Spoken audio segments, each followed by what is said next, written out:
Fala, pessoal, boa tarde. Boa tarde. Boa tarde. Boa tarde. Boa tarde. Você colocou para gravar aí já, né, Ketra? Tá falando com a tela. Tá. Pessoal, hoje a gente vai começar a segunda parte do treinamento aí da parte de incorporação, né? Na semana passada, a Mari deu a introdução referente à parte de legalização, né? Etapa de riscos iniciais aí. E aí eu vou dar continuidade aqui mais para a parte do negócio mesmo, de incorporação, e também para a parte de viabilidade financeira, né? Que é justamente a continuidade aí da etapa que a Mari cuida, da etapa dos novos negócios, da legalização, e essa etapa do risco inicial da incorporação também, que é muito importante. Vou estar colocando na tela aqui a apresentação. Complementando o Gabriel aí, é importante assim, toda análise que a gente faz, ele tem sempre um tripé ali para a gente sempre avaliar os terrenos e as negociações. Então, tem sempre a variável jurídica, então, como é que está a qualificação do terreno e tudo mais, que a gente, em algum momento, vai acabar entrando em detalhes aqui. Um pouco do que a Mari passou na semana passada, então a Mari detalhou um pouco mais sobre a variável regulatória. Então, quais são os índices, o que a prefeitura permite, o que não permite, concessionários e tudo mais, etc. E um tripé fundamental que é o financeiro do processo. Então, qual que é a variável do negócio e tudo mais, etc. Então, o que a gente vai ver hoje é que essa conta não é nada linear, nem um pouco linear, e ela tem um desafio bacana aí para a gente verificar, responder aquela pergunta clássica: é viável ou não é? Então, essa é a pergunta que a gente se faz aqui todo dia na hora que chega um terreno aqui. É isso, no final das contas tem que dar dinheiro, né? Então, pessoal, hoje eu vou falar um pouquinho da análise de viabilidade, né? E também vou pontuar alguns pontos de risco da incorporação, né? Alguns pontos aí que a gente tem que ficar atento. Não vou me prender tanto aos riscos iniciais aí da legalização, que a Mari já pontuou muito bem na semana passada. Então, assim, a agenda a gente vai falar um pouco hoje sobre o modelo de negócio, né? Da incorporação, o processo aí de estruturação imobiliária, a análise de viabilidade. A gente vai falar também sobre os indicadores de qualidade do empreendimento, né, ou do investimento, e o planejamento econômico financeiro também, como é que funciona, como é que você pode trabalhar essa relação de receitas e despesas para melhorar a qualidade do investimento e a atratividade também, né? Então, assim, o modelo de negócio da incorporação, né, a gente trabalha basicamente com a alienação de imóveis antes da construção, né? Então, ela é regida aí pela Lei Federal 4.591, de 64, e basicamente é a ideia de você ter um terreno, né? Então, você vai comprar um terreno e você já vai conseguir vender essas unidades, né? A ideia da incorporação, a princípio, é essa, ou seja, você vai vender unidades que não existem ainda. E aí, para fazer isso, você precisa de um arcabouço legal, né? Então, você vai ter que ter toda uma estruturação jurídica, toda uma estruturação ali junto a cartório, prefeitura, leis federais, para que você consiga garantir ao cliente final ali de que você vai entregar, exemplo, um apartamento de 70 metros quadrados, com acabamento X, Y, Z, daqui a 4, 3 anos, mesmo que você ainda tenha o terreno, né? Então, essa lei, ela regulamenta tudo isso e ela regulamenta também todos esses arcabouços jurídicos que a gente precisa ter para conseguir dar segurança ao cliente, né? E tornar o negócio mais atrativo também, né? Antes dessa lei, era muito comum as pessoas gerarem essa ideia da incorporação, ou seja, falar, eu vou construir aqui, daqui 2 anos eu entrego o apartamento X, Y, Z, as pessoas compravam e o cara simplesmente sumia com o dinheiro, né? Então, hoje em dia, isso tem um aspecto legal muito forte. Para fazer uma incorporação é extremamente complexo, você tem que passar por um juridiquês ali muito forte, a parte de legalização também, acho que é uma das principais para viabilizar o empreendimento, né? E assim, acho que a gente que nasceu construtora, agora está virando incorporadora, tem um braço de incorporadora em Goiânia, o braço da construtora em São Paulo. Então, acho que é importante a gente também diferenciar um pouco do que é construtora, do que é incorporadora, né? Existe uma diferença. A incorporação é um modelo de negócio, né? Então foca no processo de estruturação imobiliária e na alienação dos imóveis, né? Então, basicamente, focar nesse processo ali de uma forma um pouco mais estratégica, ou seja, construir todo o arcabouço ali que a gente tem de venda, de estruturação do produto, pesquisa de mercado e tudo mais. E a construção é um serviço que ela pertence ao processo imobiliário, né? Então, dentro da incorporação, a gente trabalha com construtoras. Então, a incorporadora ela pode ser ou pode não ser uma construtora. Normalmente, é comum a gente ver que a construtora e a incorporadora são a mesma empresa. Por quê? Porque o custo de construção ele é o principal custo do processo de incorporação imobiliária, né? Então, obviamente, as pessoas querem ter um gerenciamento mais próximo disso, e até por isso, normalmente, a pessoa que incorpora também é a empresa que constrói. E aqui, eu acho que não deve ser tão claro para todo mundo as etapas do processo de incorporação, né? Então, eu trouxe aqui de forma bem simplificada algumas etapas que a gente passa ao longo desse processo, que pode durar 30 meses, 40 meses, 50 meses, 60 meses. Então, assim, não tem um tempo limite aí de quanto que pode durar a sua incorporação. Os ciclos de loteamento, por exemplo, são muito grandes, chegam aí a 10 anos, então vai depender do tipo de imóvel que você está incorporando, né? Então aqui a gente inicia pelo terreno, que eu acho que é o insumo principal, né? Então você tem o terreno está no início de negociação, você faz a prospecção desse terreno, você escolhe o terreno ideal, e aí você inicia as outras etapas da incorporação, né? A partir dele você já consegue fazer a estruturação do negócio imobiliário, da incorporação em si, né? Então você vem pelo desenvolvimento do projeto, esse desenvolvimento do projeto está atrelado a várias outras coisas, né? Então, pesquisa de mercado, consultoria de projetos e vários outros aspectos. E aqui dentro, a princípio, nesse início aqui, é muito mais voltado ao projeto de arquitetura, né? Que é nele que fazem a maioria das aprovações, alguns outros ali de instalações para fazer a validação, mas esse enfoque central é sempre no projeto de arquitetura. Depois desse projeto, a gente vai para a parte de aprovação, que é basicamente tudo que a Mari falou na semana passada, de forma bem resumida para a gente. É importantíssimo, né? Sem essa aprovação, a gente não consegue tirar registro de incorporação, que é justamente o que dá o alvará para a gente poder vender as unidades ali antes da construção, né? Então, o projeto aprovado, esse RI, que é o registro de incorporação na mão, a gente consegue fazer a campanha, né? Então, essa campanha de vendas, né? Então, essa estruturação ali da parte do marketing, a gente começa antes das vendas, né, que é a parte de aquecimento e tudo mais. E aí depois a gente passa pelo processo de venda, que é o lançamento do empreendimento. E esse processo de venda ele dura normalmente o fluxo todo do empreendimento ali, a não ser que o estoque seja queimado ali logo no início. E aí, feito as vendas ou feito a porcentagem necessária de vendas, ele dá início à obra, né? Então a obra ele inicia, é a parte de maior custo ali da incorporação, é a parte mais importante também, é lá que se encontram os principais desvios, é lá que se vê as coisas se materializando também. E aí, por fim, a gente entra na parte de financiamento. Então, com 20% de obra, a gente consegue fazer o financiamento, né? A gente atinge os 20% com capital próprio, depois parte ali para o financiamento, onde o banco vai começar a interagir diretamente com a incorporadora, e aí ali no final, quando a gente chega no final do fluxo, a gente recebe o repasse, né? O banco paga grande parte das unidades ali para a gente. Esse fluxo é importante de entender, porque sem ele a gente não consegue entender a viabilidade. E a viabilidade dos empreendimentos ela tem tudo a ver com as despesas incorridas no tempo, né? Então, aqui é a etapa no processo de estruturação, né, do negócio em si, da viabilidade. Eu coloquei algumas aqui, mas assim, até do processo não só da viabilidade, mas do negócio de incorporação mesmo, né? Então, eu falei do terreno como um processo inicial, mas junto com o terreno ali a gente tem a análise de mercado, que é essencial, né? Se você pegar um terreno em um lugar que não tem nada, não tem nenhuma casa próxima, não tem um mercado, não tem nada que possa privilegiar a localização, muito provavelmente você não vai ter um produto de sucesso, né?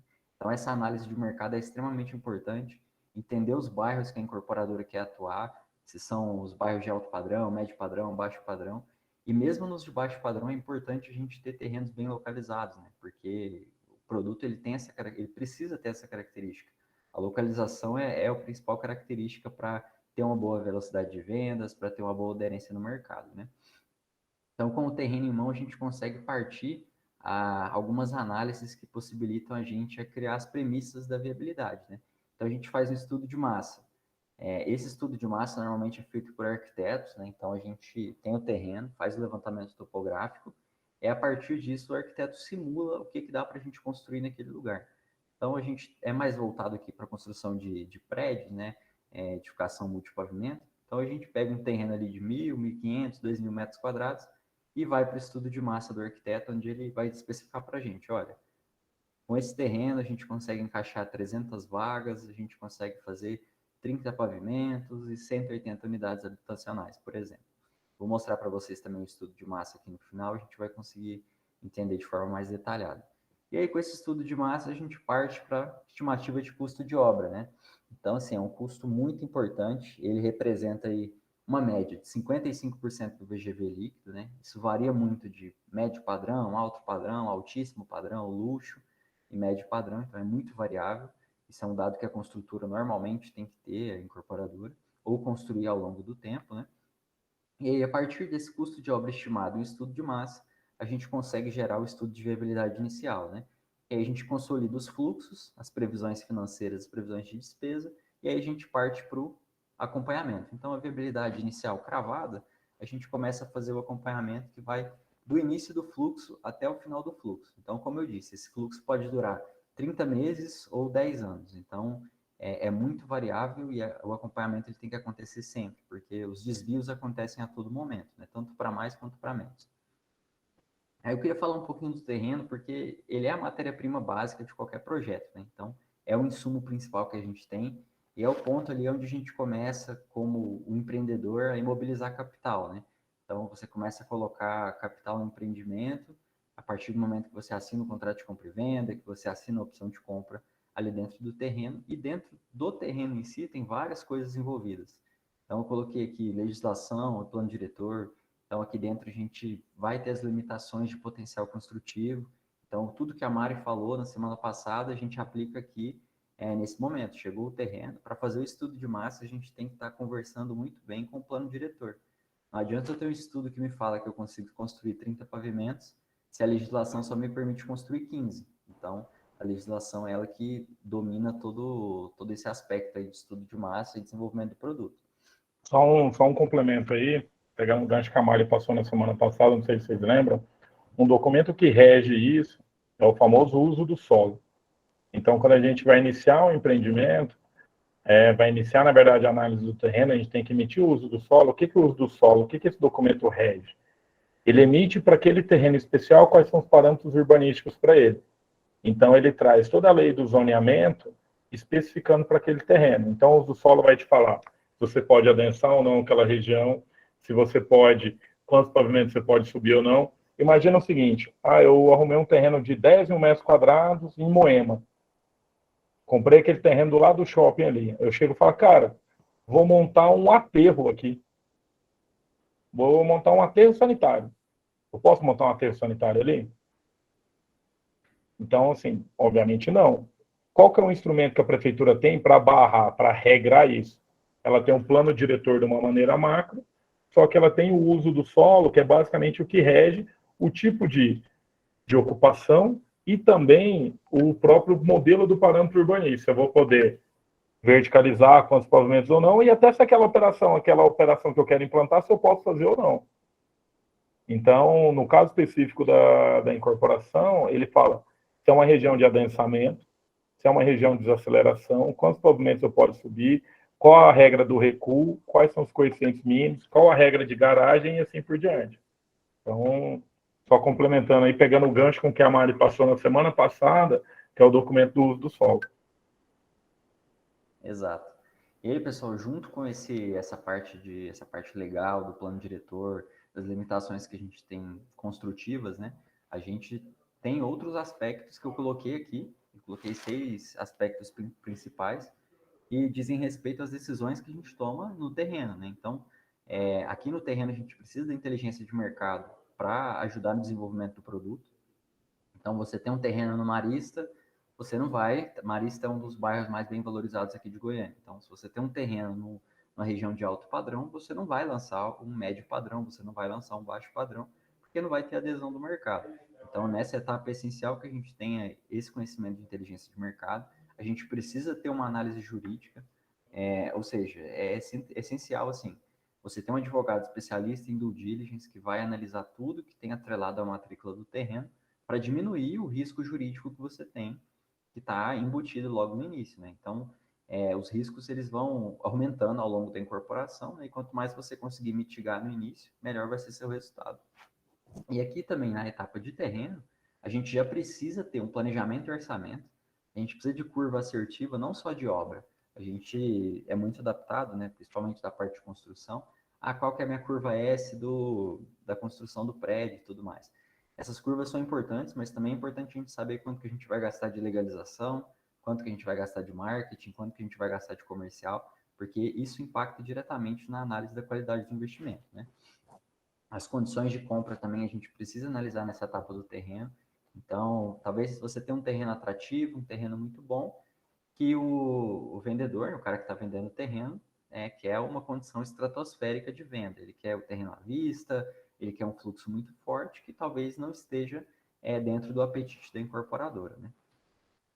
E aí aqui dentro, nessa etapa, a gente tem vários custos atrelados ao terreno que, às vezes, a gente não se lembra, né? Então, tem limpeza do terreno, que a gente vai fazer a compra, tem que fazer a limpeza, uma positivação do terreno.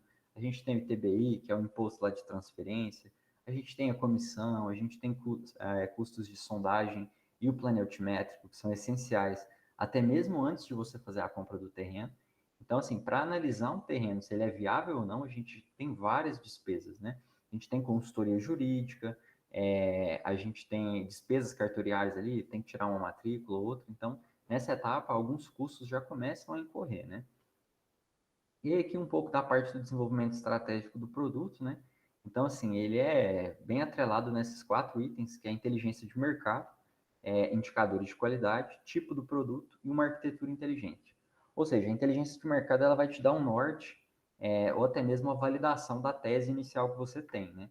Então, você imagina que você tem um terreno no Marista, que é um bairro muito bem valorizado, e você tem um dilema se você vai lançar uma unidade de 150, 200 metros quadrados, ou você vai lançar um estúdio de 30 ou um apartamento de 50, 60 metros. Então, a inteligência de mercado, a pesquisa de mercado, ela vai te direcionar ou validar a sua tese ou refutar ela para que você consiga, antes de desembolsar uma quantidade muito alta de dinheiro, você consiga entender se você está no norte correto ali do desenvolvimento do produto, né? E aí, indicadores de qualidade. Então, esse é um outro item essencial para rodar a viabilidade. Existem alguns indicadores que são muito importantes para nós aqui. Eu coloquei alguns aqui, área privativa por terreno, que é esse AP sobre T aqui, que é basicamente quanto de área de apartamento que a gente consegue colocar em cima daquele terreno. Quanto maior esse número, melhor. Por quê? Mais dinheiro eu vou colocar para rodar, mais apartamentos eu vou conseguir vender numa mesma área de terreno, né? Então, quanto maior esse número, melhor. A eficiência. Eficiência é basicamente quanto de área privativa eu tenho em relação à minha área construída. Então, se eu tenho uma eficiência baixa, quer dizer que eu estou construindo muita área comum em relação à minha área privativa. Então, o meu custo de construção ele vai ficar um pouco alto e eu não vou ter tanto VGV, né, que é o valor geral de vendas, porque eu não tenho tanta área privativa com relação à minha área construída, né? Outro índice importante é o número de vagas por terreno. Isso vai me mostrar ali quantas vagas eu consigo colocar por metro quadrado de terreno. E as vagas, pelo menos aqui em Goiânia, que é restrito, né? Você não pode lançar apartamento sem vaga. Isso impacta diretamente na quantidade de apartamentos que você consegue lançar. E aí, o tipo do produto, né? Ou seja, você vai estruturar a tipologia, a metragem. Nessa etapa aqui você consegue gerar apartamentos especiais também. Por exemplo, você tem um estudo de massa inicial, que só tem apartamentos tipo, e você quer lançar apartamentos duplex também, você quer lançar apartamentos penthouse. Isso vai fazer com que você aumente o seu valor geral de vendas, porque são apartamentos que têm um valor agregado muito maior, né? E aí aqui também se define uma coisa muito importante, que vai impactar lá na frente no comercial, que é a relação de vagas, né? Então você consegue definir aqui se eu vou entregar 2 vagas para um apartamento de 50 metros, se eu vou entregar 3 vagas, se eu vou entregar só uma ou se eu vou entregar nenhuma, né? E, por fim, a arquitetura inteligente. Essa é importantíssima, principalmente para apartamentos aí de alto padrão. O cliente ele vem sendo cada vez mais exigente, né? E aí que a gente consegue definir a flexibilidade de plantas, uma fachada chamativa, espaços bem aproveitados, né? Isso melhora muito a adesão do produto e vai melhorar a sua velocidade de vendas também. E aí aqui a gente vai para a parte do planejamento operacional, né? Que é... Só complementar ali, Gabriel, rapidinho, volta ali. Quando vocês verem a gente discutindo aqui, sempre tem... A gente vai fazer uma pauta mais para frente, mais específica, mas assim... tem alguns números que são muito claros ali quando a gente vai discutir sempre a incorporação ali, que são os principais ali, que a gente vai falar. O principal ali, quando a gente fala privativa por terreno, que é a utilização do terreno. Então, quantas vezes você está utilizando? O que isso quer dizer na prática, por exemplo? O 15/22, a gente tem ali na faixa de 9.000 e poucos metros quadrados de área privativa. O terreno tem 1.186. Então, na hora que a gente vai fazer essa conta lá, ele dá 7,5 vezes e tudo mais, etc. Então, ele mostra quanto que o teu terreno vai pesar na viabilidade. Então, isso, quanto mais o terreno pesar, obviamente, mais desafiador é a tua viabilidade, menor a chance da viabilidade passar. E o outro é o cálculo de eficiência. Eficiência, basicamente, é de tudo que eu estou construindo, quanto que eu estou vendendo. Alguém, em algum momento, já ouviu um comercial tipo o Deraldo, ele fala para você, compra esse apartamento, elevador de hall privativo e tudo mais, etc. Isso daí é uma maneira que a gente tem de aumentar a eficiência do projeto, de certa forma, sem trabalhar. Por quê? O hall do prédio, normalmente, é uma área comum, certo? Você sai no elevador ali, é uma área comum, que ela é uma área não vendável. Ela não é uma área que você gera receita. Então, quando você monta uma arquitetura e que você consegue gerar o seu glorioso elevador privativo, pô, bacana. Nem aquela área ali eu vou estar vendendo, inclusive até o hall do elevador, o que o cliente vai estar pagando, o valor de venda dele. É um diferencial, mas na verdade é um diferencial que lá na frente ajuda no cálculo de margem. Mas brincadeiras à parte, essa discussão de eficiência que fez a gente mudar o produto do 15/22. O 15/22, inicialmente, ele teria um rooftop. Ele teria um rooftop de lazer. Só que, para eu colocar um rooftop, eu perderia um pavimento inteiro de unidades para colocar um pavimento inteiro de área comum. Eu deixo de gerar receita e gero custo, ou seja, eu perco eficiência. Então, por uma definição de eficiência, eu tive que impactar o segundo item, que é o tipo de produto. Então, é o financeiro direcionando a definição do produto. É o financeiro direcionando a arquitetura. É a gente pegando a inteligência de mercado suportando a decisão. Flora, é um item que é um diferencial? É, mas a gente tem outros diferenciais que a gente consegue ir. E foi uma decisão que a gente teve. Acertada, porque essa cobertura é que o Deraldo vendeu primeiro e no valor mais caro ainda. Só para colocar o quanto essas coisas, na verdade, elas não são lineares, elas são interativas. Você vai, gira, volta, vai, gira e volta. Por isso que viabilidade, você gera 10, 15, 20 viabilidades diferentes para vir ajustando a arquitetura, para ver no que é. São itens que a gente precisa balancear para deixar o produto economicamente forte e comercialmente forte, porque são contraditórios. Eu poderia colocar um monte de diferencial nele, só que a economia não fecha. Eu posso deixar ele o melhor produto do ponto de vista econômico, só comercialmente eu não vendo. Então, essa é a dicotomia que a gente tem que balancear toda hora. Exato. E aqui, pessoal, partindo dessa análise inicial que a gente tem, né, que é uma questão assim mais estratégica, né? Então a gente define uma estratégia, qual vai ser o produto, como é que a gente vai desenvolver. Então essa análise bem superficial ali roda uma viabilidade inicial. Aí a gente parte para o planejamento assim mais operacional. A gente vai operacionalizar o produto que a gente desenvolveu a estratégia inicial, né? Então a gente divide aqui em 4 áreas, né? Seria a obra, o marketing, a estratégia de vendas e a gestão imobiliária, né? Então esses aspectos aqui operacionalizam o produto que a gente tem. Então, assim, da parte do ponto de vista de obra, né, o custo disso, ele varia em média de 55% a 60% do VGV que a gente tem. VGV é o valor geral de vendas. É quanto de apartamento eu vou vender no meu empreendimento.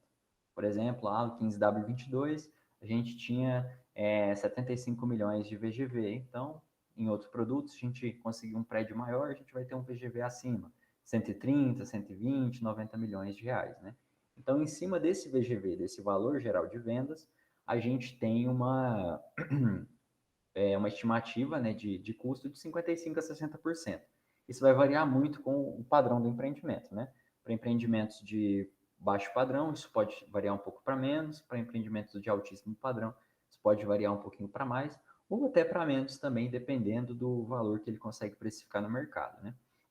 Então, aqui eu coloquei alguns tópicos que são importantes para esse item, né, esse item de obra, que é a estimativa de custo. Então, assim, cada empresa, ela vai ter uma estimativa de custo diferente, ela vai ter uma forma de estimar o custo de maneira diferente lá no início. Então, ali na escolha do terreno, a gente tem que desenvolver um método.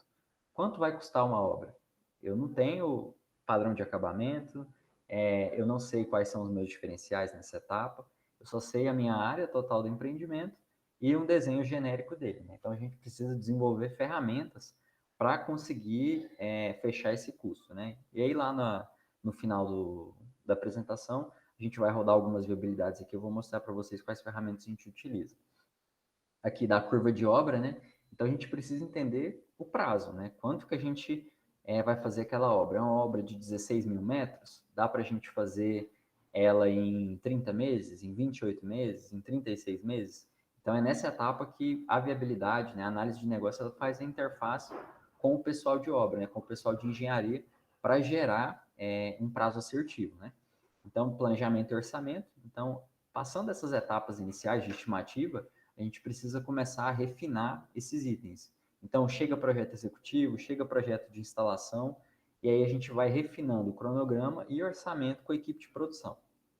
E aí, fazendo esse refinamento, a gente consegue chegar numa data base. O que é essa data base, né? A gente precisa ter o entendimento de que o valor de uma obra hoje, de 36 milhões, não vai ser o mesmo dessa mesma obra no ano que vem.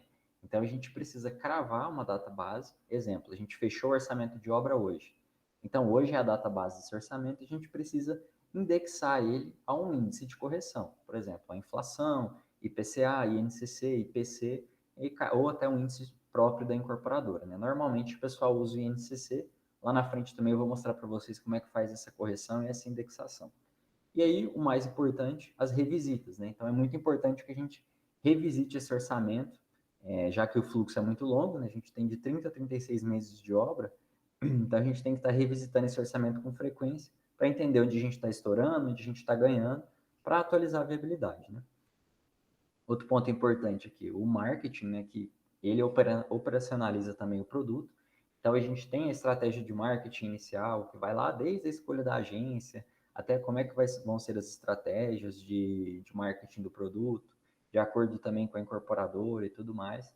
A gente tem os 4 P's lá, produto, preço, prazo, promoção, isso aqui é muito importante de fazer a definição também. A gente tem o stand de vendas, que normalmente fica aqui dentro do custo do marketing, igual está no slide, varia de 3% a 6% do VGV. Isso depende de incorporadora, depende de padrão de empreendimento também, mas normalmente fica nessa faixa. As verbas de aquecimento, lançamento, sustentação, isso aqui é importante para a viabilidade. O marketing, apesar dele não ser um custo tão grande perto da obra, ele é um custo aí gigantesco, né? Você pega um VGV de 100 milhões de reais, 6% disso é 6 milhões, né? Então, a gente tem um custo muito alto, então a gente tem que conseguir trabalhar bem esse fluxo financeiro aí para melhorar a viabilidade também. E aí as ações estratégicas, né? Aqui dentro também é muito importante se definir quais ações você vai fazer no produto, quais ações conversam com o público e tudo mais, para melhorar a VSO do produto, né? A parte de vendas, né, que é realmente a parte que o Deraldo está tocando para a gente aqui na incorporadora, né? Então, aqui tem definições que são muito importantes, né? Por exemplo, o valor de venda. Essa etapa aqui é importantíssima porque é um diferencial competitivo. Então, o ticket médio de unidades, se você tem um ticket menor, ou seja, ticket é o quê? O valor total da unidade. Você tem uma unidade de 500 mil, provavelmente ela não vai vender tão rápido quanto uma unidade de 350. Então, tem que fazer esse balanceamento. Tabela de vendas. Tabela é onde a gente mostra qual que é o fluxo que o cliente vai fazer o pagamento. Isso aqui é essencial para a viabilidade, porque você tem que projetar quanto que você vai receber baseado na sua VSO inicial. Então, a gente vê que são muitas premissas que a gente tem aqui. A gente tem premissa no marketing, premissa na obra, premissa na legalização, premissa nas vendas. E isso é importantíssimo para a gente gerar os fluxos financeiros que eu vou mostrar mais na frente. Tá dando um spoiler do treinamento do Deraldo aí, velho. Aqui a parte de captação, né, pessoal? Então, isso aqui é muito importante também para a gente justamente gerar o fluxo financeiro, né? Captação é basicamente quanto que você vai receber do cliente antes de entrar o financiamento, né? Então, aqui a gente vai receber normalmente 30% do valor total do apartamento e os outros 70% o banco vai fazer o financiamento para o cliente. Aqui, velocidade de venda. Essa é a interface que a análise de negócios faz com o comercial, né? Então, a gente precisa da velocidade de venda assertiva para a gente conseguir gerar informação de qualidade na viabilidade que a gente gera. E aí, por fim, a equipe de vendas, né? Os personagens principais aí do processo, os corretores, coordenadores, gerentes. Então, assim, uma equipe engajada é essencial para a gente conseguir uma velocidade de venda significativa. E aí, por fim, o último ponto é a gestão imobiliária, né? Isso aqui normalmente é subsidiado pela taxa de incorporação. Então, é mais essa parte de gestão mesmo da incorporação depois do lançamento do produto, que aí vem a parte de fluxo de caixa, tesouraria, relacionamento com o cliente, contenção de distratos. Então, tem que ter uma pessoa que faz esse relacionamento com o cliente, que vai lidar com os extratos, com contratos, com fluxos de pagamentos e tudo mais. E, por fim, os relatórios financeiros e contábeis, né, que são importantes porque na incorporação é muito comum você ter sócio envolvido, você ter capital terceiro, e você precisa de uma base muito boa para conseguir gerar relatório, para conseguir gerar informação de qualidade para o sócio, para você ter um bom relacionamento, né? E aí, por fim, com essas premissas aqui iniciais, a gente se direciona um pouco mais para a viabilidade, e aí eu vou trazer um pouquinho dos conceitos gerais aqui que a gente precisa entender, e aí depois a gente vai para a planilha lá rodar alguns cenários. Bom, primeiro de tudo, a gente tem que entender o tripé dos investimentos, né? Então, a gente tem que entender que a viabilidade, a gente está gerando um documento que ele serve para alguém tomar uma decisão, né? Então, a gente está rodando a viabilidade para o empreendedor tomar a decisão se aquele produto é bom ou não. Então, a gente tem que analisar retorno, risco e liquidez, né? Então, retorno é o quê? Tudo que a gente vai ter de remuneração em cima do capital que a gente investiu, né? E o risco é a possibilidade de variação nesse retorno de capital, né? Então, por exemplo, pode ser que você vai ter 120% de retorno, mas o risco é muito alto. Então, pode ser que esse retorno seja 110, pode ser que seja 50, 60, 70%. E aí, liquidez é a velocidade com a qual você consegue se desfazer do investimento, né? Então, vamos supor que você esteja falando de ações, né? Você comprou uma ação, você consegue normalmente vender ela com uma certa facilidade. Você consegue liquidar isso muito fácil. Agora, no negócio de incorporação, você não tem uma liquidez tão boa assim, porque é um fluxo muito grande, né? Você tem 36, 58, 10 anos aí, então varia muito. De meses para anos aí, o fluxo de incorporação é muito grande. E aí aqui eu vou falar de alguns pontos, né? Principalmente o principal deles aqui, a liquidez, né? Que ele dura em média, eu coloquei 48 meses, mas como eu já falei, varia muito do modelo de negócio. Então, assim, uma vez o produto lançado, você colocou o produto no mercado, será que o empreendedor ele consegue sair do negócio antes desse prazo? Então, assim, é recomendado, né, lançar um empreendimento subordinado a um prazo de 180 dias.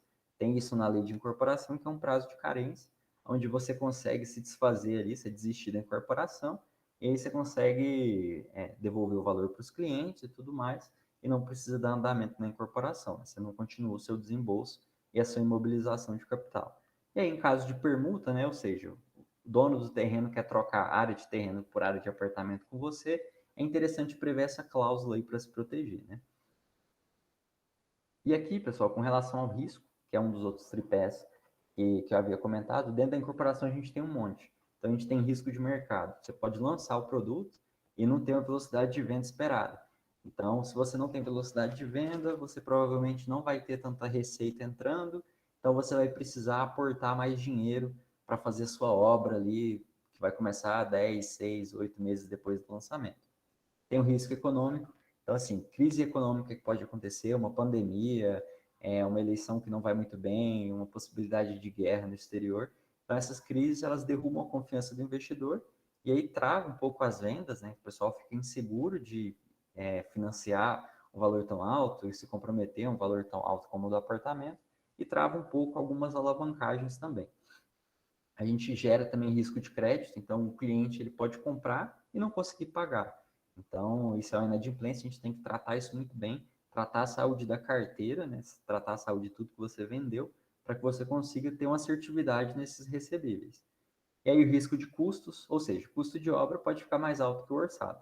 Isso é bem normal, esses desvios acontecem muito, principalmente na obra, mas acontece em outras áreas também. Pode acontecer no marketing, pode acontecer no comercial, pode acontecer na legalização. E aqui existe o risco do consumidor. Então, o consumidor de apartamentos, casas e tudo mais, ele está cada vez mais exigente, né? Então, o pós-obra, a entrega dos apartamentos, ele vem se tornando um risco ali, porque ele pode te fazer gastar um pouquinho mais de capital para conseguir entregar esses apartamentos ou essas casas que você estiver incorporando, né? Risco trabalhista. Então, assim, isso aí todo mundo está sujeito, né, no meio de empresarial. Então, assim, são ações trabalhistas individuais, coletivas, que geram perdas significativas também. E aí, o risco de acidente do trabalho. Bom, a gente vai estar falando de uma obra aí de 28, 30, 40, 50 pavimentos. O risco de acidente existe e é possível que ele aconteça. Então, isso pode paralisar a obra, isso pode gerar um desconforto organizacional, diminuir a produtividade, aumentar custo. Então, é um risco que ele tem que ser balizado também. E aí tem um risco aqui também que não está sob controle, que é tributos, taxas e custos adicionais. Pode ser que a prefeitura te peça para fazer um plantio diferente de árvores, a Saneago pode te pedir para fazer alguma compensação, então vários desses custos podem acontecer.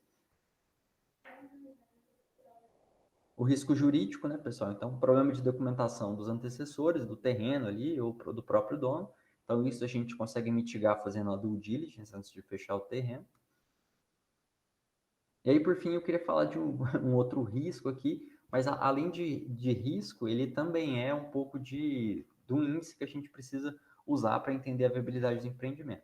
Então, como a gente está variando aí de 48 meses até 10 anos aí no ciclo de incorporação, a gente precisa entender o conceito de inflação para conseguir entender nossas curvas de viabilidade, né? Então, a inflação é basicamente o aumento do preço dos produtos em um determinado país ou região, né? Então, o processo inflacionário, o poder de compra da moeda vai caindo. Como é que a gente mede essa inflação nesse fluxo de 48 meses ou 10 anos que você vai ter na sua incorporação? Ou seja, o que você orçou lá no primeiro dia que você estava fazendo suas contas, não é o mesmo valor que vai ser daqui 48 meses, né? Então, você precisa indexar isso a alguns índices. Existem vários no mercado, né? IPC, INPC, IPA, só que na incorporação é tradicional e faz total sentido que se use a inflação da construção, porque o principal custo que você vai estar lidando é justamente o custo da construção, que é o INCC, né? Ele é corrigido mensalmente, de domínio público, né? Então, normalmente, todas as tabelas, todas as parcelas, os custos de obras são corrigidos pela variação do INCC mensal. E aí, alguns itens que eu queria pontuar sobre o INCC aqui, é que basicamente a gente vai indexar o negócio no INCC, né? Então, a gente pega tudo que a gente orçou lá no início do projeto e a gente vai colocar isso para variar na mesma medida que o INCC, né? Então, o custo de marketing ele vai evoluir junto com isso, porque a receita também vai evoluir, o custo de obra também vai, e assim por diante, né? E aí algumas atenções. O INCC ele não tem a garantia de refletir a inflação do custo de produção imobiliária, né? Por exemplo, dentro do INCC tem alguns itens de infraestrutura que não são tão comuns no empreendimento imobiliário, né? Então é um índice nacional, ele também não vai refletir variação regional de preço, então é necessário tomar um certo cuidado. E a outra atenção é o risco de descolamento do preço dos imóveis e a renda de população, né? Então o INCC ele variou 12% nos últimos 12 meses. Então, será que a renda da população acompanhou esses 12%? Porque isso pode variar a demanda e causar inadimplência também, né? E aí, por fim, a gente, para analisar, mediante a todas essas premissas que a gente traçou, a gente divide a viabilidade em dois cenários diferentes. A gente faz o cenário estático e o cenário dinâmico. O cenário estático, o pessoal brinca que é a famosa conta de padeiro, né? Então, é quanto que eu vou receber e quanto que eu vou gastar. Então, você faz uma continha ali de mais e menos, e aí você chega no resultado final, que é o seu retorno. Só que esse é um cenário atemporal, né? Então, você está analisando tudo na moeda de hoje para entender ali qual que é o ganha-ganha, o que você está ganhando, o que você está perdendo no negócio. Só que muitas vezes ele não é suficiente, principalmente quando se fala de um fluxo tão extenso. 48 meses, 5 anos, 8 anos. Então, é necessário a gente desenvolver, além do estático, que é importante também, a gente tem que desenvolver o dinâmico. Porque nesse cenário dinâmico a gente consegue analisar as despesas e receitas ao longo do tempo. Então, a gente consegue envolver juros, correção monetária e analisar aspectos assim, muito importantes para quê? Para a qualidade do investimento, que é a VPL, o TIR e tudo mais. Aqui eu vou dar um exemplo para vocês de que é um cenário estático. Então, a gente pega basicamente o jeito mais comum de se fazer esse orçamento, esse cenário estático inicial, é pegar percentuais do VGV disponível. Ou seja, eu tenho 100% do meu VGV, que tenho disponível, né? Ou seja, tudo que não é permutado, e eu preciso dividir isso em custos. Então, eu vou dividir isso conforme a expertise da incorporadora, a análise de mercado e tudo mais. Então, esse aqui é um exemplo genérico, onde a gente tem 55% alocado para gastar com a obra. Então, exemplo, se é 100 milhões, a gente vai gastar 55 milhões com obra. 5,5% de corretagem. Normalmente se paga 5%. Só que esse 0,5% aqui a gente costuma utilizar para fazer algumas premiações, para fazer alguns eventos, verba de comercial mesmo, que o Deraldo está acostumado a usar no stand, né? E aí, junto com a corretagem, a gente tem a verba de marketing, que as duas verbas se conversam muito ali, né? Esse 0,5% e esse 5% se conversam muito para aumentar a VSO, para melhorar a velocidade de vendas, né, do produto. Coloquei 5% aqui de marketing, mas isso pode variar de 3% a 6%. A taxa aqui. Não tá alto esse 5% aí, velho. A Lani que pediu. Tem coisa aí, o stand deve estar dentro aí também, né? O stand está aqui dentro também, pessoal. Normalmente o stand, se você for construir um stand do zero, né, uma central, sei lá, vai 2, 3 milhões de reais. Então, esse custo normalmente fica aqui dentro do marketing. O Enio está fazendo uma avaliação aqui que está somando 99% disso daí, viu? 1% é profino. Soma no lucro ali, ó. O lucro imobiliário então é 23,5%. Vai para onde tem que ir. Aqui a taxa de administração, isso é muito variável também, né? Varia de 2 a 5%, vai depender muito do produto, muito da SPE, vai depender muito da incorporadora também. Os impostos aqui, né? Então, normalmente, dentro da análise de viabilidade, a gente considera a incorporadora pagando o RET, né? Que é o imposto de 4%. E aí tem os custos de incorporação aqui, que normalmente variam de 2 a 3%. Então, esses custos de incorporação, o que é? Todo custo de documentação, custo de terreno que você vai ter, o ISTI que você tem que pagar de transferência, o TDC, que é a transferência do direito de construir. Então, assim, cada prefeitura tem uma particularidade. Aqui a gente tem que pagar 2 índices, né? Normalmente a gente paga TDC e outorga. Esses índices basicamente são índices que garantem que a gente possa construir mais no terreno, né? Então, aqueles índices lá no início que eu falei, área privativa sobre terreno, eficiência, isso tudo está diretamente ligado com esses custos de incorporação, né? E ali o lucro imobiliário, né? Normalmente, esse lucro fica na casa dos 20%, né? Porque a gente não costuma considerar nesse cenário estático a parte do financiamento da produção, né? Então, aqui a gente costuma considerar que vai ser executado com capital próprio, né? Até porque o financiamento ele vai depender muito da taxa de juros de hoje, do ano que vem, daqui 2 anos, 3 anos. Então, é deixado esse 22,5% aqui como lucro imobiliário, né? E aí aqui é um exemplo do cenário dinâmico. Aí aqui é um pouco mais divertido, né? A gente precisa entender o fluxo de cada um dos itens que a gente citou. Então, ali no início, a gente tem uma despesa de incorporação, né? Ou seja, a gente tem uma grande despesa aqui de terreno. Pagamos o terreno, a gente comprou à vista, por exemplo. E a gente começa as despesas de incorporação. O que é isso? É a parte de, pô, vamos pagar a transferência do terreno para o nosso nome, as certidões, as matrículas. Vamos estar pagando também a parte de TDC, de outorga. E aí a gente começa a ter os custos aqui também de venda, né? Então, depois de gastar com a incorporação, a gente faz o lançamento e começa a gastar com marketing, começa a gastar com impostos, começa a gastar com as corretagens aqui também que a gente tem que pagar. E aí, alguns meses depois, a gente inicia a obra, né? Então, a gente começa a gastar com a obra também. E aí, a gente também está recebendo, né? Nesse período, a partir do lançamento, você já começa a receber receita. E aí, esse fluxo ali, ele vai se equilibrando, né? E aí, assim, o fluxo de caixa padrão dos projetos de incorporação, ele tem mais ou menos essa cara.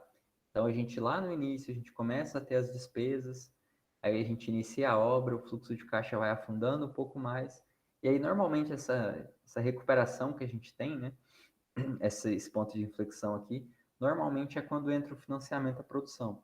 Então, a construtora ela vai pagando até os 20% de obra, vai pagando tudo que gasta na obra, e aí depois aqui o banco entra, e aí a gente começa a recuperar um pouco o caixa, até a gente ter o que o pessoal chama de payback, né?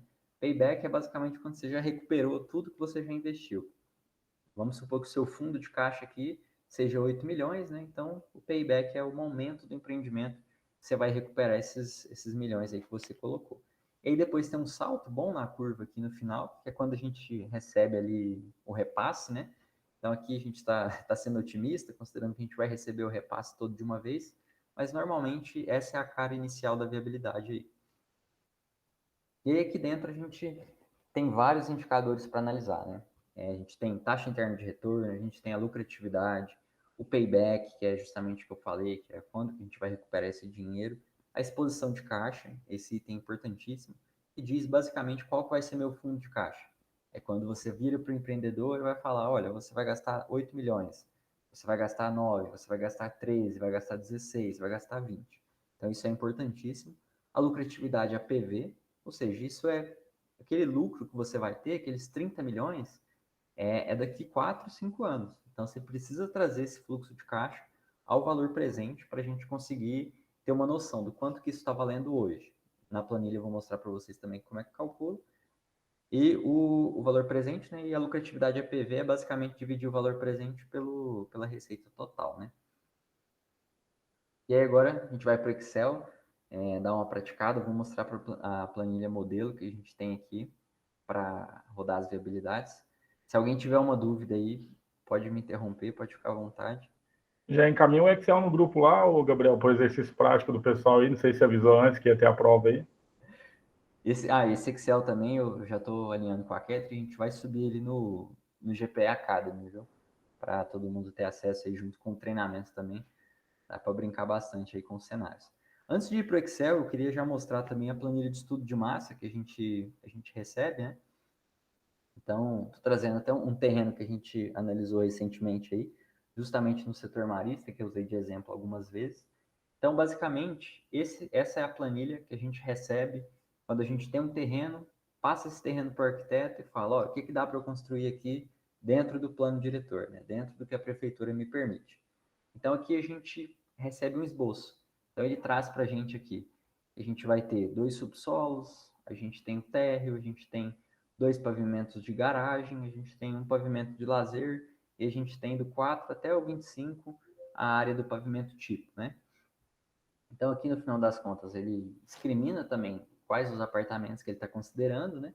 Então, a gente passa um briefing para ele, olha, a gente como incorporadora gosta de trabalhar com apartamentos mais compactos. Olha, a gente está pensando em ir com apartamento de 115, de 120, de 200. Então, a gente passa esse briefing inicial e ele consegue gerar o melhor cenário aí para a gente, né? Então, aqui, ele considerou 3 tipos de apartamentos diferentes do empreendimento. Seria um apartamento de 2 suítes, de 75 metros, de 65 metros e 3 suítes de 115. Então, a gente tem 4 unidades desse de 75 por pavimento, a gente tem 2 unidades desse de 65 e a gente tem 2 unidades de 115. Então, no total, no pavimento tipo nosso, a gente tem 8 apartamentos, né? E aqui a gente considerou, ele passou para a gente, né? Que a gente vai ter 28 tipos. Então, isso daqui se repete 28 vezes, e aí a gente vai ter 224 unidades. Então, a partir disso daqui, a gente consegue um norte muito bom para fazer todas as estimativas que a gente mostrou aí na apresentação, né? Então, ele manda para a gente também a quantidade de vagas para a gente fazer a validação, né? E aqui a gente consegue pegar alguns dados muito importantes. Então, ele mostra para a gente a altura do prédio, que a gente consegue chegar dentro do plano diretor, a área privativa que a gente vai ter, a área de construção, que é importantíssimo para a gente estimar o custo de obra, o coeficiente de aproveitamento. Esse 9,11 aqui, pessoal, é justamente quanto de área privativa que eu estou conseguindo colocar dentro do meu terreno. Então, eu estou aproveitando o meu terreno 9 vezes. Então, se o terreno tem 1.000 metros, eu estou conseguindo colocar 9.000 metros quadrados de apartamento lá. E aí, com esse estudo de massa, a gente consegue gerar viabilidade. E aí, assim, a gente não vai desenvolver a planilha do zero, senão a gente ia ficar aqui até mês que vem. A gente já vai usar o modelo da GPE aqui, que a gente trabalha nela há muito tempo já. Eu vou mostrar para vocês a cara dela, como é que funciona. A gente vai aba por aba aqui, e a gente vai trabalhando alguns cenários também. Então, assim, informação importante que sempre vem no estudo de massa é a área do terreno, né? Então, a gente tem 2.027 metros quadrados de área do terreno. Então, aqui na planilha, a gente já preenche esse dado aqui na coluna E. A gente coloca que a gente tem os 2.027 metros. E aí, aqui nesse quadro de áreas, a gente preenche justamente a distribuição dos apartamentos.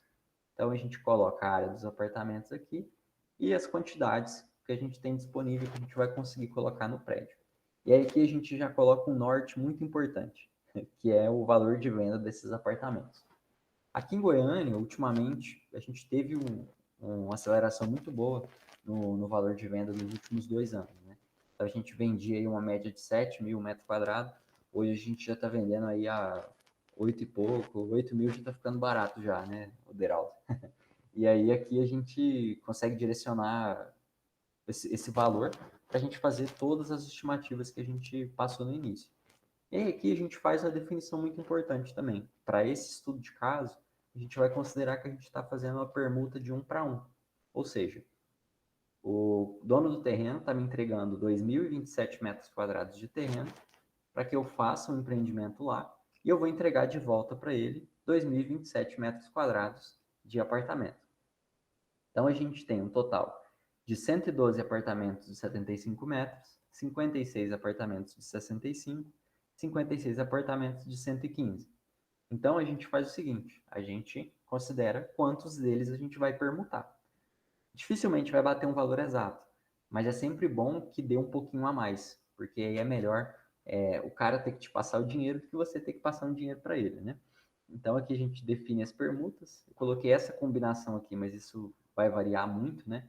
De como que você quer distribuir essas unidades. E aí aqui a gente chega no índice de... Então, a gente está considerando 1 para 1. Então, a gente está permutando. Estou entregando para ele 2.035 metros quadrados de apartamento e ele tem 2.027 de terreno. Então, ficou um troquinho aí para ele te passar lá no final, lá no repasse do empreendimento, né? E aqui eu considerei 8.600, a gente vendendo as unidades aqui de 75, 1 metro quadrado, né? 9.000 as unidades de 65 e 8.600 as unidades de 115. Isso aqui é o valor do metro quadrado, tá?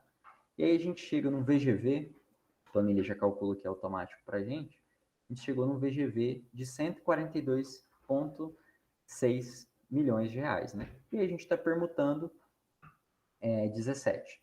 Então, 17 milhões a gente está entregando para o dono do terreno e 142 a gente vai ter que fazer a venda, né? E aí, com esse cenário, a gente já tem meio que uma foto de como é que vai ser o comercial. Então, a gente já vai traçar esse inicial. Se essa viabilidade passar, a gente precisa dizer para o comercial que essa viabilidade ela só fica de pé se a gente vender a uma média de 8.733. Unidade 65 ali, a 9 pau ali, Deraldo. Suave, ó. Eu tô só acompanhando isso aqui, tô vendo esses seus números aí, Gabriel. Não, mas isso é só simulação, esse é um caso fictício. Sim, sim. Vai chegar no seu e-mail amanhã, Deraldo. Confia. E aí, pessoal, assim, a gente já consegue cravar esse cenário comercial inicial aqui. Ele tem que ser factível, também não adianta que a gente venha aqui e coloque que a gente vai vender todas as unidades a 15 mil metros quadrados, sendo que ninguém vende a esse valor aqui em Goiânia. Então é importante que a gente tenha aquela pesquisa de mercado justamente para isso. A gente sabe que é possível vender a 8.600. A gente sabe que é possível vender a 9 mil metros quadrados. A gente só precisa entregar o produto certo para isso, né? Então aqui a gente faz, nessa segunda aba da planilha, a gente faz o desenvolvimento do custo de obra. Então tudo aquilo que a gente falou sobre quanto vai custar e qual que vai ser a distribuição disso ao longo do tempo, a gente faz nessa aba aqui, a gente faz definições muito importantes. Então a área privativa, a gente já puxa automático daqui, que são esses 18 mil, ou seja, a quantidade de apartamentos que eu tenho vezes a quantidade de área, né? Então a gente chega que a gente tem 18.480 de privativa e uma área total do prédio a gente vai pegar do estudo de massa que a gente recebeu, né? No final do estudo vem aqui 30.402,84. Então a gente faz esse preenchimento e aí a gente tem algumas informações importantes aqui também. A primeira delas é a área equivalente. Aqui a gente sempre considera um coeficiente mínimo aqui de equivalência de 0,9. Por quê? Porque é um empreendimento de alto padrão. Então, as áreas comuns, a gente sempre vai entregar num padrão muito bom. A área de lazer, ela vai custar muito mais cara que a área do apartamento, porque a gente entrega mobiliário, a gente entrega uma academia assinada, vai entregar uma piscina com uma pastilha que custa R$ 300 o metro quadrado. Então, tem todas essas características que pesam muito. Então, a área equivalente é mais ou menos uma área que a gente usa para se referenciar no custo. Então, isso daqui, ele vai ser para o alto padrão. Aqui em Goiânia, a gente costuma utilizar 0,9. Com certeza, outras incorporadoras utilizam índices diferentes, né? E aqui, com custo de obra, como é que a gente calcula? Basicamente, a gente tem a área já, né? A gente já calculou a área equivalente, que veio no estudo de massa, e aí a gente usa o INCC. Que, assim, a gente já testou vários outros índices, né? A gente testou o CUB, a gente testou o INCC, a gente tentou parametrização, e quando a gente finalizou o orçamento do 15W22, a gente viu que o INCC, ele foi praticamente em cima. Então, ele bateu muito bem, foi muito em cima do que a gente estava imaginando ali, e a gente, agora, nessas viabilidades que a gente vem rodando depois do 15W, a gente vem utilizando ele com muita frequência. E aí a gente utiliza isso como? A gente pega o índice INCC do mês, então a gente vem aqui, digita índice INCC no Google mesmo, e a gente consegue pegar o índice do mês. Então o último que saiu aqui, atualizado, é o de julho. Então o índice dele foi 1043,76. E a gente pega esse índice, preenche aqui, e aí a gente define qual que é o custo de obra. Como é que a gente faz essa definição? Normalmente, o INCC ele vai variar ali de 2,2 a 2,7. Esse 2,2 ao 2,7 é o coeficiente que a gente vai multiplicar para achar o custo de obra. Então, assim, a gente viu que o 15W a gente praticou algo próximo de 2,5. Então, a gente vai entregar empreendimentos mais ou menos nesse padrão. Então, a gente usa essa definição de 2,5 aqui, e aí é muito básico o cálculo. A gente faz 2,5 INCC vezes o INCC do mês, vezes a área equivalente do produto.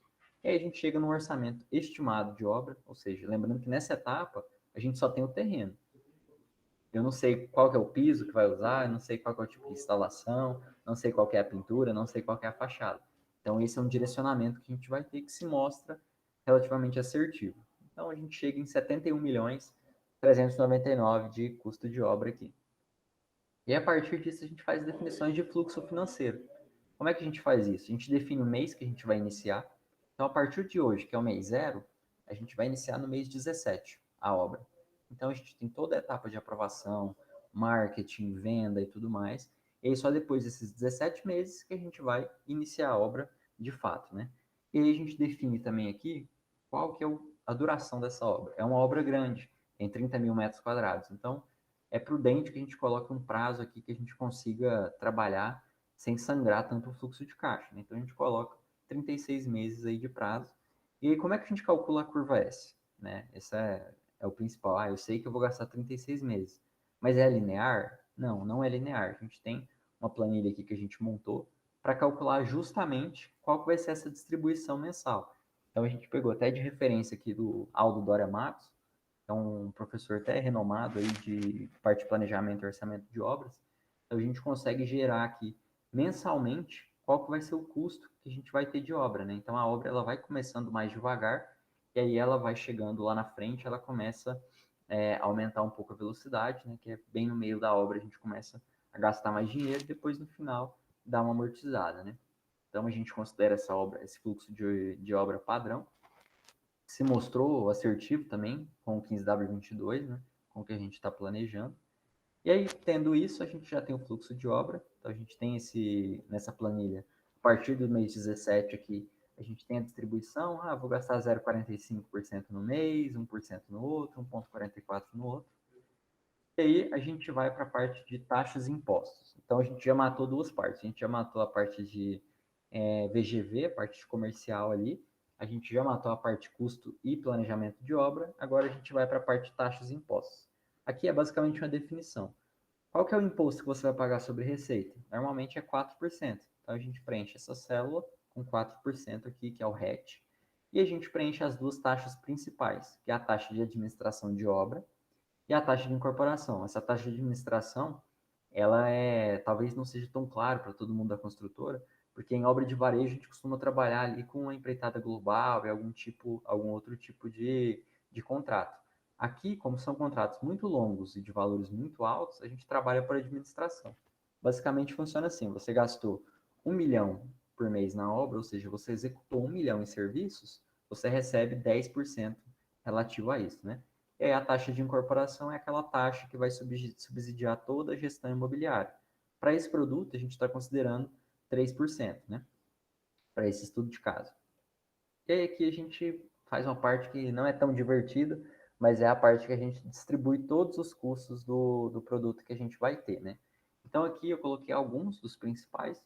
Por exemplo, custo do terreno. Além de pagar a permuta para o terreneiro, a gente está considerando também que a gente vai ter que pagar um aluguel. Então eu considerei que a gente vai pagar 400 mil reais de aluguel, que são basicamente aqui aluguéis mensais aí de 20 mil reais a partir do mês 6, ou seja, a partir do momento que o terreneiro vai ter que desocupar o terreno, né? A parte de projetos, isso aqui engloba tudo, tá, pessoal? Consultoria de produto, a parte de arquitetura, paisagismo, estrutura, a parte de instalações também. Então, a gente fez uma distribuição padrão aqui de mais ou menos quanto que a gente gasta por mês de projetos. Então, a gente só precisa preencher aqui o valor total, né, dos projetos, ele já faz automático aqui para a gente, porque são fluxos muito parecidos, só mudam os valores de produto para produto. E aí aqui despesas legais é a parte que tudo que a Mari falou na última reunião, né? Então a gente, no último treinamento, então a gente tem uma distribuição média de tudo que ela vai gastar, com ISTI, com outorga, TDC, então a gente tem essa distribuição até o final do fluxo do produto ali, a gente tem essa distribuição mais ou menos parametrizada. Do marketing, da mesma forma, isso vem do planejamento de marketing, né? Então a gente, quem vai passar isso para a gente, normalmente vai ser o gerente de marketing, vai passar como é que ele está imaginando de gastar essa verba em aquecimento, lançamento e sustentação. Aqui, a parte de regularizações gerais é um custo lá no final da obra que a gente tem, que é o ABITS, que aqui em Goiânia ele custa 3,12 mais ou menos o metro quadrado. A parte de corretagem, né, pessoal, que é aquele 5,5%. Decoração, a gente traça uma verba aqui de R$ 1 milhão para fazer a decoração da área comum. Então, lá no final do fluxo do empreendimento, eu estou entregando o prédio, eu tenho que decorar a academia, decorar a área comum. Então, tem que deixar essa verba de contingência aqui. E aí, por fim, mais 2% ali para a gente desenvolver o stand de vendas. A gente está considerando aqui que a gente não tem uma central, então vai ter que fazer um stand, vai ter que fazer o decorado também. 2.800.000 aqui de verba. E uma das coisas muito importantes também, o financiamento da produção. Então, nesse primeiro, a gente vai estar considerando que a gente vai estar adotando o financiamento, a gente vai trabalhar com esse financiamento, e a gente financia 80% da obra, tá? Aqui, outra aba importante da planilha, que é com referente à comercialização, né? Então, a gente, basicamente, em toda a viabilidade, a gente vai ter 3 tipos de venda. A gente tem a venda otimista, mais provável e pessimista. Então, a gente já fez uma distribuição parametrizada aqui. Então, a gente só tem que escolher qual tipo de cenário que a gente quer rodar. A gente vai rodar um otimista, mais provável e pessimista. Para esse cenário, a gente vai rodar utilizando o cenário mais provável, que é um cenário não tão conservador e não tão otimista também. E aí, consolidando todas essas informações, a gente gera o fluxo consolidado, que é essa planilha gigantesca aqui. Vou dar um zoom para a gente conseguir entender melhor. Aqui, ela vai mostrar para a gente como é que estão distribuídas as despesas ao longo do tempo. Então, a gente tem as receitas de vendas, tudo que a gente está recebendo. Então, aqui a gente vê que a gente começa a receber a partir do mês 10, que é o mês que a gente consegue fazer o lançamento.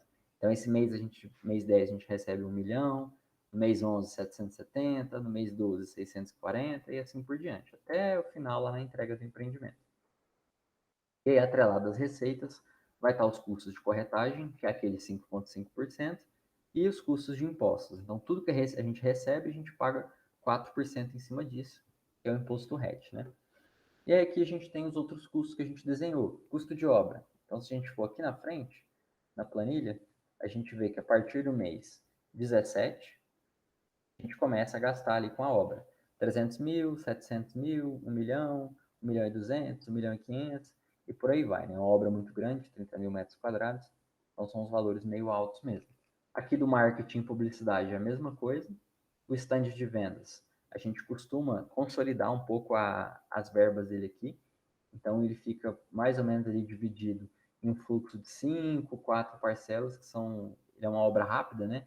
Então 3 meses você faz o stand ali, então é um custo alto que é distribuído em um curto período de tempo, né? Então impacta bastante na exposição. Decoração imobiliária, esse item vai só lá no final da obra, vocês podem ver que ele vai estar, só quando a obra acaba, ele vai aparecer lá na frente.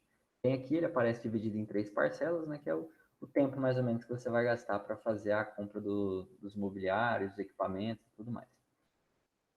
Aqui a gente tem as demolições, e na verdade aqui é aquele custo de terreno, deixa eu só atualizar aqui. O aluguel terreno é o que a gente vai pagar, os 400 mil. Aqui, a partir de projetos, despesas legais, regularizações gerais, taxa de incorporação e taxa de administração. Então, basicamente, o raciocínio é você pegar todas as despesas que você tem da incorporação, tudo isso aqui que está em vermelhinho, e você distribuir isso de forma o mais assertiva possível na planilha ao longo do tempo. No final das contas, a gente chega num fluxo final. Então, a gente chega num fluxo de caixa operacional. A gente já vê que o total aqui dá 23 milhões e 400. Então, esse é o resultado final já do empreendimento. E aí a gente pega também isso mensalmente, o FCO é o valor presente, e aí a gente faz a acumulação desse valor, né? Então, por exemplo, a gente vê que o fluxo de caixa, ele vai só afundando, né? Então, primeiro mês, a gente gasta aqui 101 mil, 200 mil, 500 mil, 700, 800, e isso vai só aumentando. Isso daqui é basicamente a exposição de caixa do empreendedor, né? Então, aqui nesse mês que eu estou com a célula mesmo, quer dizer que o empreendedor já gastou 6 milhões 570 mil. Então, isso é muito importante para entender a viabilidade do empreendimento. Então, a planilha, ela já monta isso para a gente, e aqui no final a gente pega algumas métricas, tá? Desse fluxo de caixa todo, a gente citou alguns índices econômicos muito importantes. O primeiro deles foi a TIR. A TIR é basicamente a taxa com que seu capital está se valorizando ao longo do tempo, né? Então, por exemplo, a gente tem uma TIR aqui, ou seja, aqui a gente não vai entrar tanto na fórmula, mas é só escrever TIR no Excel que ele já calcula, facilita bastante a vida. E aí a gente joga essa TIR no fluxo de caixa operacional, ou seja, tudo que eu estou gastando e tudo que está entrando, ele tem uma TIR. O que é essa TIR? A taxa interna de retorno. Então, esse meu capital nesse projeto está retornando para mim uma taxa de 2,23 ao mês. É uma taxa atrativa? Bom, depende. Talvez seja atrativa para mim, não seja para o Dário, não seja para o Deraldo. Então, isso varia muito de investidor para investidor. Aqui a gente tem o VPL. Esse VPL é basicamente esses 23 milhões, pessoal, esse resultado, é como eu expliquei, ele é daqui a 4, 5 anos. Então, você precisa trazer isso a valor presente. Quanto que esses 23 milhões daqui a 5 anos valem hoje, né? Então, basicamente, a gente traz isso ao valor presente, descontando aí uma taxa de acordo com o empreendedor, que a gente está descontando 75% da Selic, né? Então, a gente descontando isso todo mês, a gente chega em 12 milhões, né? Então, pô, é praticamente a metade, porque o fluxo é muito longo, né? E com isso tudo, a gente consegue montar o DRE, tá? O DRE, ele é o consolidado. Então, é aquele, meio que aquela conta de padeiro que eu falei para vocês. Então, a gente pega 142 mil, que é o valor geral de vendas, e a gente começa a fazer a distribuição das despesas aqui. A gente tira imposto, tira corretagem, tira marketing, tira stand de vendas, tira o custo de obra, tira o custo do terreno, que é aquele aluguel, tira os projetos, tira a decoração, tira a taxa de obra, tira as despesas legais, regularizações gerais, financiamento da produção e a taxa de incorporação também, que a gente colocou no projeto, aqueles 3%. Então, no final das contas, a gente tem 142 milhões total de receita, a gente desconta os impostos e a corretagem, sobra 129 milhões de receita líquida, e a gente tira todos esses custos, que são os 105 milhões aí que a gente somou. E aí, a partir disso, a gente consegue tirar a margem sobre a receita, né? Que é basicamente esses 23 milhões. Então, no final desse fluxo todo, um empreendimento de 142 milhões de apartamento para vender gerou uma margem de 18% de resultado e uma lucratividade ali, um VPL daqueles 12 milhões que a gente considerou, né? Então, isso é valor presente, seria como se a gente estivesse embolsando esses 12 milhões. Esse DRE é a conta de padeiro que a gente fez, cenário estático, e esse dashboard é o cenário dinâmico. Então, aqui ele já vai trazer para a gente de forma automática tudo que a gente precisa saber sobre o empreendimento. Então, por exemplo, a gente tem a taxa de retorno de 2,23% ao mês, isso dá um retorno aí ao ano de 30,3%. Então, assim, vai depender da atratividade do investidor. A princípio, parece atrativo, mas isso vai depender do empreendedor, né? O VPL aqui, então, quanto que a gente está ganhando atualmente, né, seria 12 milhões de reais se fosse no dinheiro de hoje. E aí, lucratividade, o ROI, que é o retorno sobre o capital investido, né? E aí, aqui são alguns indicadores importantes também, né? Só que o pessoal ele costuma se atentar mais a TIR e ao VPL, né? E aí aqui tem um outro importante também que é o payback, ou seja, a gente está colocando uma exposição de 17 milhões de reais e a gente está só conseguindo retornar isso 53 meses depois. Então, tá vindo isso só lá no repasse. Então, assim, é uma obra muito cara, que ela tem uma exposição muito alta. E aí a gente está considerando qual a velocidade de venda? Uma velocidade de venda mais provável. Então, aqui, basicamente, o panorama geral da planilha é esse. Eu vou simular alguns cenários aqui só para a gente entender um pouco da sensibilidade da viabilidade. E aí, até para não ficar muito longo também, eu vou simular só alguns pontos mais importantes. E aí eu vou disponibilizar a planilha no GPA Academy também, que todo mundo consegue brincar um pouco também. Então aqui, pessoal, a primeira simulação que eu vou fazer, ela já vai mostrar para a gente um pouco dessa sensibilidade. A velocidade de venda a gente está indo com a mais provável, que é uma que não é tão conservadora, nem tão otimista. Se a gente mudar isso para uma velocidade de venda mais otimista, ou seja, vou considerar que eu vou vender mais apartamentos. Vamos considerar que a gente vai conseguir uma velocidade de vendas bem melhor. O que acontece? A curva melhorou muito. Então, aqueles 30% ao ano que a gente tinha, a gente já salta para 35% ao ano. Ou seja, a TIR já aumentou bastante. A exposição máxima que a gente tinha, que era 17 milhões, então aqueles 17 que a gente ia ter que gastar, agora já não são 17 mais, agora são 14. Então, assim, o payback, ele continua lá nos 53 meses, mas a exposição é bem menor. Então, a quantidade de caixa que você tem que colocar é bem menor. E se a gente for para uma velocidade de vendas pessimista, por exemplo? Bom, aí a gente vai aumentar muito a exposição, né? A gente vai ali para 22 milhões.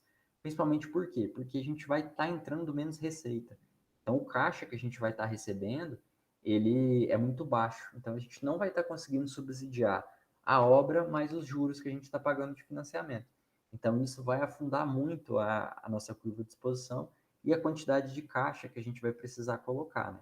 Então, essa curva ela vai se manter estável ali por muito tempo, até lá no final a gente receber o repasse das unidades e ter o payback nosso que continua ali nos 53 meses. Então, esse é um dos aspectos. A velocidade de venda, ela importa muito. Então, a gente saiu de 30% ao ano para 21% ao ano.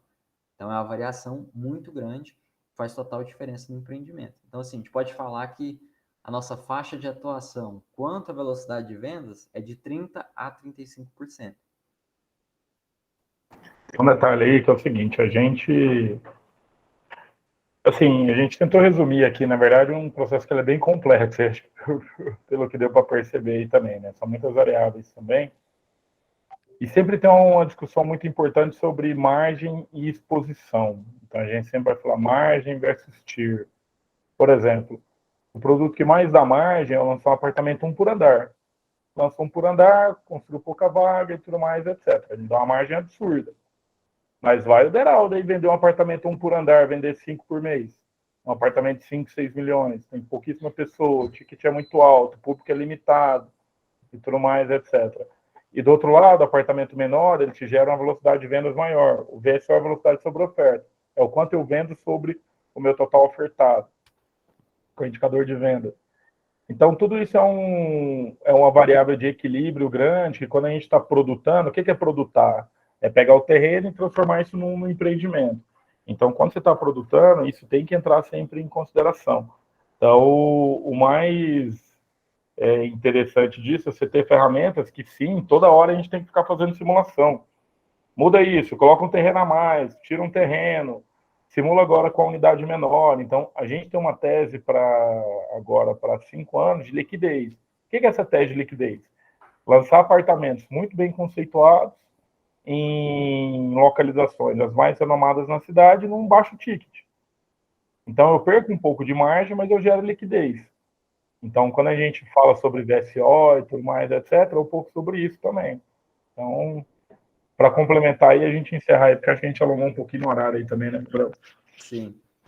Pessoal, então, assim, a ideia é mais a gente ter mostrado o quão sensível é, né? Então, assim, a gente está dentro de inúmeros cenários aí do que pode acontecer, e aí só a variação da velocidade de vendas. Então, se vender mais rápido, se vender mais devagar, isso vai impactar na exposição de caixa, enquanto que o empreendedor vai ter que colocar ou não vai ter que colocar no empreendimento. Então, assim, são vários cenários, a gente poderia ficar o resto da noite aqui rodando cenário de custo de obra, velocidade de venda, valor de venda, só que eu acho que ia ficar muito maçante. Eu vou disponibilizar a planilha lá no GPA Academy, e aí qualquer dúvida que vocês tiverem, pode falar comigo aí, a gente senta junto e vai aprendendo junto aí também.